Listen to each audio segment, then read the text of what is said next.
Friends, welcome to origins ईशाला। और आज के इस वीडियो में हम कंटिन्यू करने वाले हैं हमारे जो रेसिंग कंडीशन के सॉल्यूशंस है उसमें से एक, that is JK master slave flip flop. तो जेके मास्टर स्लेव फ्लिप फ्लॉप, जैसे मैंने आपको बताया था कि अगर आप रेसिंग कंडीशन फेस करते हैं जेके फ्लिप फ्लॉप में, जो हमारी one of the major problems है, तो उसे एनकाउंटर करने के लिए या फिर उसे टैकल करने के लिए हम लोग master slave flip flop use करते हैं। तो सबसे पहले इसका जो बेसिक डायग्राम है वो मैं आपको दिखा देती हूँ। तो this is the basic diagram for JK master slave flip flop. तो इसका जो स्ट्रक्चर है वो मैं बता देती हूँ। इसमें दो पार्ट होते हैं, यानी दो फ्लिप फ्लॉप हम यूज कर रहे हैं। जेके आप देख सकते हैं, जैसे ये हमारा जेके 1 है और ये जेके 2 है। जेके 1 को अगर आप देखेंगे तो this is master flip flop, यानी ये कंट्रोल हेड है। तो क्योंकि हम इनपुट यहाँ पे देने वाले हैं, that is why it is master flip flop. Similarly हमारा स्लेव है, यानी ये इसके आउटपुट से रन होने वाला है, तो this is slave flip flop. इसके अलावा अगर आप देखेंगे तो यहाँ पे हमारी जो क्लॉक आएगी, यानी ये बीच में जो क्लॉक है, यहाँ पे इन्वर्टर के साथ हमने दूसरे फ्लिप फ्लॉप, यानी मास्टर का जो आउटपुट का जो क्लॉक आ रहा है उसके हमने क्लॉक को इन्वर्टर के साथ इसको दिया है। तो सबसे पहले तो ये आप जो डिस्कस कर रहे हैं, अगर किसी को डाउट है कि भाई मास्टर स्लेव फ्लिप फ्लॉप करते क्यों है, तो मैं आपको बता दूं। Master slave flip flop is used to overcome the normal flip flops racing condition. अगर आपके फ्लिप फ्लॉप में रेसिंग कंडीशन होती है तो सबसे पहले आपको ये क्लियर होना चाहिए, racing condition only exist in JK flip flop. आपके एसआर फ्लिप फ्लॉप में अनवैलिड स्टेट होता है, वहां पे टी फ्लिप फ्लॉप तो अपने आप में टॉगल है, डी फ्लिप फ्लॉप यानी डिले है, तो वहां पे रेसिंग नहीं होती। Racing condition specifically exist for JK flip flop. And अगर आपको याद हो तो मैंने आपको जो रेसिंग कंडीशन का वीडियो बताया था, वहां पे 3 सॉल्यूशंस डिस्कस किए थे हमने। तो एक था T/2, यानी जो हमारा टाइम पीरियड होता है, हाफ टाइम पीरियड, उसको हमारे फ्लिप फ्लॉप के इनपुट आउटपुट के प्रोपगेशन डिले से कम करना है। दूसरा था H triggered flip flop use करना है। और तीसरा जो हम अभी डिस्कस कर रहे हैं, that is JK master slave flip flop. तो यहाँ पे मुझे स्पेसिफिकली बताना क्यों पड़ रहा है कि हम JK master slave flip flop use कर रहे हैं, बिकॉज ये स्ट्रक्चर अलग है। अब यहाँ पे इसके एडवांटेज तो ऑब्वियसली सबको पता है कि भाई रेसिंग कंडीशन अवॉइड करेगा, बट इसका एक डिसएडवांटेज है। अगर आप बुक में पढ़ेंगे तो शायद कहीं लिखा हुआ मिल जाए कि ये जो स्ट्रक्चर है, तो जैसे मैंने कहा रेसिंग कंडीशन ही तो अवॉइड करनी है। तो अगर आप ये स्ट्रक्चर देखेंगे, ये 2 फ्लिप फ्लॉप यूज कर रहा है, एक इन्वर्टर यूज कर रहा है। तो इंस्टेड अगर मैं बोलती कि इसको मैं एच ट्रिगर्ड बनाती तो भी तो टॉगल स्टेट कम हो रहा था ना, यानी अपना प्रॉपर आउटपुट डिटरमाइन हो जाता। तो यहाँ पे मास्टर स्लेव फ्लिप फ्लॉप का एक डिसएडवांटेज ये होता है कि यहाँ पे थोड़ा जो स्ट्रक्चर है या सर्किटरी आई वुड से थोड़ी कॉम्प्लेक्स हो जाती है और थोड़ी बड़ी हो जाती है। ये एक डिसएडवांटेज है, अदरवाइज ये अपना काम तो करता है, ये रेसिंग कंडीशन अवॉइड करता है। अब ये हमने इसका बेसिक डिस्क्रिप्शन देखा। अब इसमें रेसिंग कंडीशन अवॉइड हो रही है तो इसे मैं आपको प्रूव भी तो करना पड़ेगा। तो चलिए इसका एक डायग्राम ले लेते हैं। तो इसका जो वेरी फेमस और I would say very common use diagram है, that is JK master slave flip flop using NAND gates. तो नैंड गेट की मदद से हम एक पूरा बहुत बड़ा डायग्राम बना रहे हैं। तो ये देख सकते हैं आप, ये एक पूरा मास्टर स्लेव फ्लिप फ्लॉप है। जैसे मैंने अभी जस्ट बोला आपको कि इसकी सर्किटरी बहुत कॉम्प्लेक्स दिख रही होगी, ऑब्वियसली दिख ही रही है। तो यहाँ पे आपको थोड़ा सा सिंप्लीफाई करके मैं बता देती हूँ इसके अंदर क्या क्या है। यहाँ पे अगर आप ध्यान से नोटिस करेंगे तो इतना जो पार्ट है, this part is your slave, और जो पीछे वाला है ये मास्टर है। तो हमने वहां पे जो ब्लॉक देखे थे ना, वो यहीं पे हम यूज करते हैं। बट ये हमारा जो इंटरनल डायग्राम है थोड़ा ओपन हो चुका है, और कुछ नहीं। अब ये जो पार्ट है, अगर आप और भी ध्यान से इसके बारे में एक स्पेसिफिक चीज बोलूं तो it is much more like SR flip flop, आप बोल सकते हो, राइट। तो अगर आप चाहें ना तो एक कॉम्बिनेशन ऐसा भी होता है, मैंने आपको जो दोनों ही जेके मास्टर और जेके स्लेव बताया, एक कॉम्बिनेशन ऐसा भी बन सकता है जेके मास्टर और एसआर स्लेव। तो 2 कॉम्बिनेशन होते हैं, यहाँ पे वही मैं आपको दिखा रही हूँ। तो ये मेरा एसआर फ्लिप फ्लॉप जैसा है। फिर जो पीछे वाला मेरा मास्टर वाला पार्ट है, इसको हम all the way from this जो एसआर का आउटपुट है वहां से कॉम्प्लीमेंट करके दे रहे हैं, जैसे हम रेगुलर जेके में देते हैं। तो ये एक चीज हुई। दूसरा, हमें इन्वर्टर चाहिए, तो जैसे मैंने बोला क्लॉक है, तो यहाँ पे देखिए क्लॉक पल्स जो लिखा है, इन दोनों की क्लॉक पल्स के बीच में, यानी ये जो फ्लिप फ्लॉप है इधर से जो क्लॉक पल्स आएगी, इनके बीच में इन्वर्टर चाहिए था। तो इन्वर्टर अगेन, अगर आपको नैंड गेट यूनिवर्सल गेट है, ये सबको पता होना चाहिए। तो नैंड गेट का अगर आप सिंगल यूज करते हैं तो it is working like inverter, तो ये इन्वर्टर का काम करेगा। तो यहाँ पे देखिए मैं क्लॉक बता देती हूँ, हाईलाइट कर रही हूँ ताकि आपको पता चले कि ये इसकी क्लॉक है यहाँ पे पर्टिकुलर, और यहाँ से जो आउटपुट जा रहा है ये रेड इसलिए बनाया मैंने, तो आपको स्पेसिफिकली पता चले कि इधर जो भी आएगा इसका इन्वर्टेड पार्टी यहाँ पे आने वाला है। तो ये हमारा हो गया बेसिक डिस्क्रिप्शन ऑफ डायग्राम। अब यहाँ पे इसका थोड़ा सा वर्किंग अगर मैं बोलूँ समझना है, तो आपको ना यहाँ पे ये लैच वाला पार्ट आना चाहिए। यहाँ पे मैं आपको स्पेसिफिकली ये जो ट्रूथ टेबल आपको दिख रहा है, this truth table belongs to NAND latch, तो इतने पार्ट के लिए है, ये वाला पार्ट और ये वाला पार्ट, ये दोनों का अगर आप ट्रूथ टेबल देखेंगे ये यूज करना है। ये इसलिए रखा है ताकि आपको फटाफट पता चल जाए कि भाई कैसे काम कर रहा है।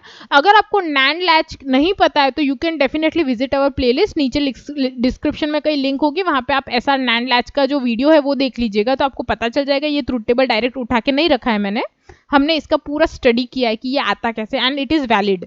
तो चलिए सबसे पहले जेके को 1 कर देते हैं, क्लॉक को 1 कर देते हैं। तो देखिए यहाँ पे जेके 1 है, क्लॉक 1 है। अब अगर ये क्लॉक 1 है तो ऑब्वियसली ये इन्वर्टर के बाद क्या हो जाएगी, 0। तो ये क्लॉक यहाँ पे 1 है और यहाँ पे 0 है। अब इतना तो हम लोग ने इतने सारे फ्लिप फ्लॉप किए, हमें क्लियर हो ही जाता है कि अगर कोई फ्लिप फ्लॉप में, यानी ये पूरा एक फ्लिप फ्लॉप का स्ट्रक्चर है, इसके अंदर अगर क्लॉक 0 है तो आप कुछ भी इनपुट दे दीजिए, आउटपुट नहीं आने वाला। तो यानी टेक्निकली जो स्लेव है वो अभी बंद रहेगा। तो अब देखिए यहाँ पे करना क्या है, हम लोगों को इसको स्टडी करना है। तो यहाँ पे अगर ऑब्वियसली टॉगल स्टेट की बात करें तो पहले कुछ तो इनपुट रखना पड़ेगा। तो मैं यहाँ पे ग्रीन से 1 और रेड से 0 ले रही हूँ। Obviously 1 is green and red is 0। तो चलिए यहाँ पे 1 0 मैंने रख लिया है। अब यहाँ पे जैसे हमें पता है ये जो 1 है कॉम्प्लीमेंट और क्यू, तो नीचे जाना पड़ेगा। तो जो क्यू कॉम्प्लीमेंट वाला पार्ट है वो जे में जाएगा ऊपर से, और जो 1 है क्यू वो नीचे से जाएगा। तो देखिए यहाँ पे मैं 0 और यहाँ पे 1 रख रही हूँ, यहाँ से घूम के चले गए। अब हम लोगों का जो फ्लिप फ्लॉप वाला पार्ट है, अगर आपको थोड़ा नैंड गेट अच्छे से आता है तो देखिए ये क्लॉक यहाँ पे भी जा रही है, तो 1 1 0। अगर नैंड गेट में एक भी 0 है तो ऑब्वियसली आउटपुट क्या हो जाता है, 1। और यहाँ पे देखिए 1 1 1, तो यहाँ पे आउटपुट हो जाएगा 0। तो ये देखिए ये हमारा जो नैंड लैच है, अब इसमें इनपुट आ गया 1 और 0। तो यहाँ पे हम इजीली कंपेयर कर सके, देखिए इसलिए मैंने पुट किया था। तो हमारा जो नैंड लैच है 1 0 अगर इनपुट हो तो आउटपुट में क्या देता है, 0 1। तो देखिए 0 एंड 1, यहाँ पे हमारा आउटपुट आ गया। बट अब यहाँ पे जो हमारा आउटपुट आया है 0 और 1, वो आगे जा पाएगा क्या, नहीं जा पाएगा, बिकॉज क्लॉक बंद है। तो अगर आपकी क्लॉक बंद है तो आउटपुट क्या होगा, ये 1 और 0 पे अटका हुआ है, यानी अब मैं टेक्निकली अगर मेजर कर रही हूँ मुझे 1 0 मिल जाएगा। तो क्वेश्चन ये होता है कि चलिए मैं बोल रही हूँ कि भाई नहीं, मुझे तो इसका आउटपुट चाहिए, यानी ये दोनों जो कंडीशन मैंने दी है इसका आउटपुट मुझे यहाँ पे देखना है। तो मुझे सबसे पहले क्या करना पड़ेगा, ये क्लॉक को ऑन करना पड़ेगा ना। तो इस क्लॉक को ऑन कैसे करेंगे, सिंपल सी चीज करनी है हमें। यहाँ पे अब हम लोगों को इस क्लॉक को ऑन करना है। तो देखिए सबसे पहले इसको बंद करना पड़ेगा। रीजन इज, अगर ये 0 होगा तभी तो ये 1 होगा। तो देखिए ये 1 हो जाएगा। अब ये 1 हो गया तो देखिए यहाँ पे जो पहले 1 1 आउटपुट था, ये 1 1 क्यों था, क्योंकि हम होल्ड स्टेट में थे ना, क्लॉक बंद थी। तो अब यहाँ पे ये जो इनपुट है 0 और 1, अब ये आगे जा सकते हैं। तो देखिए ये चेंज हो जाएंगे 1 और 0 में। तो देखिए अगेन हमारा जो क्लॉक वाला पार्ट है 1 और 0 अंदर गया था तो आउटपुट 1, और 1 1 गया था तो 0। अब अगर आप देखेंगे 1 और 0 तो अगेन कंपेयर कर सकते हैं। 1 और 0 हमारा जो आउटपुट है उसके लिए क्या आएगा, 0 एंड 1। तो देखिए टॉगल स्टेट हो गया, यानी हमारा जो आउटपुट था 1 और 0 था वो 0 और 1 हो गया। But in a specified control way, controlled way इसलिए बोल रही हूँ क्योंकि जब ये 0 1 आएगा, अब ये देखिए वापस पीछे जाएगा ना, यानी ये जो हमारा 0 और 1 है, तो देखिए ये 0 यहाँ से घूम के पीछे जाने वाला है वापस, और ये जो 1 है ये वापस ऊपर जाने वाला है, तो ये भी घूम के आ गया। बट अगेन ये दोनों यहाँ पे इनपुट में आके खड़े तो हो गए, बट आउटपुट में रिस्पॉन्स नहीं आ पाएगा। रीजन इज क्लॉक बंद है ना। तो अगर ये क्लॉक बंद है, यहाँ पे देखिए ये क्लॉक बंद है, तो यहाँ पे जो हमारा आउटपुट है देखिए ये 1 1 पे सेट हो जाएगा। कैसे, अगर आप बेसिक जो हमारा नैंड गेट है वो भी देखेंगे तो यहाँ पे क्या आएगा, 1 1 एंड 1, सॉरी 1 1 एंड 0। तो 1 1 एंड 0 के लिए आउटपुट 1, और यहाँ पे भी देखेंगे तो 1 1 एंड 0, तो यहाँ पे भी आउटपुट 1। तो 1 1 आ गया, यानी ये तो होल्ड स्टेट हो गया। तो अगेन ये होल्ड स्टेट पे जाके खड़ा हो गया, यानी अब ये आउटपुट चेंज नहीं करेगा। तो अगेन आपको अगर आउटपुट चेंज करना है तो क्या करना पड़ेगा, इस क्लॉक को 1 करना पड़ेगा, और इस क्लॉक को अगर आप 1 करेंगे तो आगे वाली क्लॉक 0 हो जाएगी और फिर ये आउटपुट देगा। तो ये एक कंसिस्टेंट प्रोसेस है, यानी एट ए टाइम आपका या तो मास्टर वर्क करेगा या तो स्लेव वर्क करेगा। इसकी वजह से क्या होता है कि आपका जो सिस्टम है, जैसे मैंने कहा रेसिंग कंडीशन को अवॉइड करना था, तो ऑब्वियसली अवॉइड तो हो ही रही है, क्योंकि एट ए टाइम अगर एक ही फ्लिप फ्लॉप काम कर रहा है तो आपका जो आउटपुट है वो वैसे भी एक के बाद एक ही आएगा। तो यहाँ पे जब आप 0 या 1 देखते हैं तो ये रुक जाता है। कब तक? जब तक आप लोग क्लॉक को कंट्रोल कर रहे हैं। तो इन केस अगर आपके पास ऐसा कुछ हो जाए कि भाई नहीं लेवल ट्रिगर्ड ही क्लॉक है, एज ट्रिगर्ड नहीं मिल रही है, तो आप ये अटैचमेंट ट्राई कर सकते हैं। बस यहाँ पे जैसे मैंने कहा एक ही डिसएडवांटेज है कि यहाँ पे जो सर्किटरी है बहुत बड़ी हो जाती है। तो आप देख सकते हैं यहाँ पे लगभग 9 नैंड गेट्स यूज किए हैं एंड बिकॉज ऑफ दैट इस सर्किट का जो प्रोपगेशन डिले होता है वो भी बहुत ज्यादा होता है। तो ये एक दूसरा डिसएडवांटेज है जो मैं आपको बता रही हूँ। आई होप आपको जेके मास्टर स्लेव का जो वर्किंग है वो समझ आ गया होगा। एग्जाम में अच्छे से अटेम्प्ट कर सकते हैं। अगर कोई पूछ रहा है आपको तो आप एक्सप्लेन कर सकते हैं।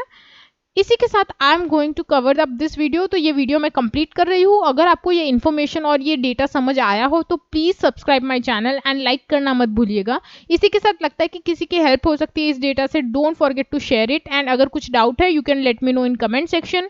अगर आप डिजिटल इलेक्ट्रॉनिक्स से कुछ रिलेटेड बुक्स डाउनलोड करना चाहते हैं या इंजीनियरिंग सब्जेक्ट से कोई रिलेटेड बुक्स डाउनलोड करना चाहते हैं, let it be mechanical, computer, IC, बहुत सारे सब्जेक्ट्स की बुक हमारे ब्लॉग पे फ्री में अवेलेबल है। तो you can just visit our blog, वहां से बुक्स डाउनलोड कर सकते हैं। लिंक आपको डिस्क्रिप्शन में मिल जाएगी। Till then bye bye, I will see you in the next video.